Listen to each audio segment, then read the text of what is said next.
Pirmado na ng Pilipinas at ng New Zealand ang Status of Visiting Forces Agreement o SOF o ZOVFA para palakasin ang ugnayang militar ng dalawang bansa. Narito ang report ni Brian Castillo. Sa harap mismo ni Pangulong Bongbong Marcos, nilagdaan ng Status of Visiting Forces Agreement o SOVFA ng Pilipinas at New Zealand. Kasama sa mga pumirma ang ating Defense Secretary Gibo Teodoro at counterpart niya sa New Zealand na si Judith Collins. I think it is well recognized that these partnerships have become very important in the face of all that is happening, not only in our region. It began just our region, but it's now unfortunately extended to the rest of the world. Sa bisa ng SOVFA, pagtitibayin at mas palalalimin pa ang kooperasyon sa militar at defense ng dalawang bansa. Kabilang dyan ang pagsasagawa ng military exercises sa pagitan ng mga sundalong Pilipino at Kiwi dito man sa Pilipinas o sa New Zealand.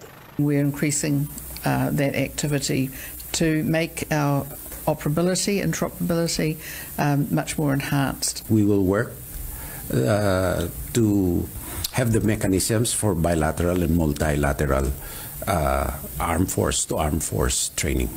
Hindi naman ito agad magiging epektibo dahil kailangan muna itong maratipikahan sa Senado alinsunod sa saligang batas.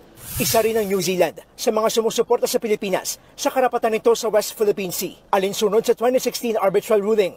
Ang New Zealand ang ika-4 na bansa na may ganitong kasunduang militar sa Pilipinas. Maihahalin tulad ito sa umiiral ng Status of Visiting Forces Agreement o VFA kasama ang Australia at Amerika.